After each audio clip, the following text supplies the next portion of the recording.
The following changes have occurred over the past 24 hours. Fighting continues in the Kharkiv direction. The southwest Volchansk division of the North Group, with the support of aviation and calculations of flame-throwing systems, pushes through enemy positions on a daily basis. During the work process, we expanded the controlled territory in the forest area, where we almost came close to the northern outskirts of Grafsky. During the onslaught, the southeastern motorized rifle units advanced into the northern part of Simonovka. Fighting is already underway to dislodge the Ukrainian forces from this point. The enemy is trying to regain lost ground in counterattacks. The artillery of the UAV crew hits the Ukrainian assault groups even before the melee distance is reduced. This reduces the risk of Russian infantry losses. In one example, the enemy temporarily managed to enter the eastern part of the estuary. The operators stepped in. The first hit of their two-man squadron destroyed one and wounded the other. After being treated by kamikaze drones, the Ukrainian unit was almost completely finished off by artillery fire. The APU was also located in nearby buildings. The item itself was taken on December 11th last year. The event considered most likely occurred in early January of this year. East of Volchanskoye, in a nearby village, the process of squeezing out the Ukrainian forces is also underway. The warriors expanded their control zone during the offensive. Active hostilities are gradually moving to the eastern half of the Volchansk farms. The fighters are regularly cleared by the Solntsepek jets. To the east, in the area between Volchansk and Degtyani, Russian drones are patrolling to detect the defeat of the Ukrainian armed forces. In the southern part of Nikolaevka, the enemy mined the bridge in advance. They are afraid that Russian troops will cross the state border in this area. The operator detected overhead charges between the support and the canvas. The FPV drone has rendered the road structure unusable. The moment of the explosion was not shown. Later, the operator conducted additional reconnaissance of the affected target to other drones. The enemy takes measures along the Volkhya River in advance. There is still active fighting in the Kupyansk area. The presence of the enemy in the forest area was recorded on the northern coverage. The Ukrainian armed forces have set up an observation post to monitor the situation. Russian drone operators have processed it. Reliable information related to the intention of the Ukrainian forces to advance north of Kupyansk appeared as early as December 20th. There is visual confirmation now. Additionally, the line of collision is shifted. The positional nature of the fighting is still visible in the city. The highest intensity occurs on the left bank of the OSkol River. The Russian side continues to put pressure there. In eastern Petropavlovsk, the designated area of the grey zone is being reduced in favor of the Russian military. The fighters themselves are accumulating in Petropavlovsk and are preventing the massive deployment of enemy drones from gaining a foothold. Russian operators are working to intercept them. An example is shown in which a hexacopter was flying over Darchas. The operator eliminated him with a battering ram. The main defense hub for the Ukrainian forces is Kupyansk-Uzlovoy. Drone operators are also working intensively there.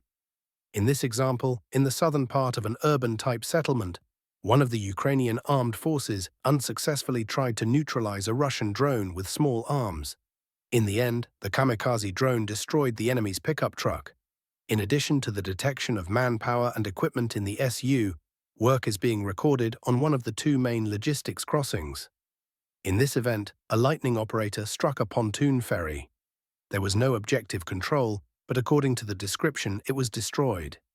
A couple of days ago, a video spread online related to the use of Fabov 500 at the same ferry, only it arrived a little to the west.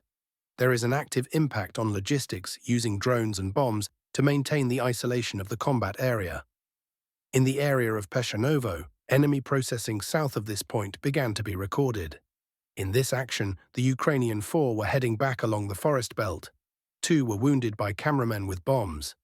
There are other fixations south of Peshanovo. The enemy mainly deploys UAV control points. In the Constantinovka area, units of the 3rd Corps and the 51st Army continue to worsen the situation of the Ukrainian forces. Active development is underway to approach the southern outskirts of the city. During the offensive, the soldiers completely captured the Klebanbek reservoir, where they continue to squeeze the Ukrainian forces. From there, the fighters are moving north and northeast along the forest belts. In the first, Berostok enters in order to further his release. In the second, they are moving towards the southern outskirts of Constantinovka. To the west of the ledge, it completely removes the formed pocket in a positive direction. A little to the northeast, fighters are also accumulating in the southern part of Ilyanovka. The situation of the Russian side is additionally improving.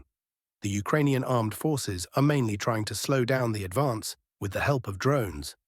As before, Russian operators are actively working on the enemy on the Druzhkovka-Konstantinovka main logistics artery. In the above example, a Cossack carriage was moving near the southern outskirts of Alexeyev-Druzhkovka. The drone operator who struck with a drone eliminated him. Subsequently, he carried out an objective control. The delivery of reserves and the conduct of rotations is disrupted.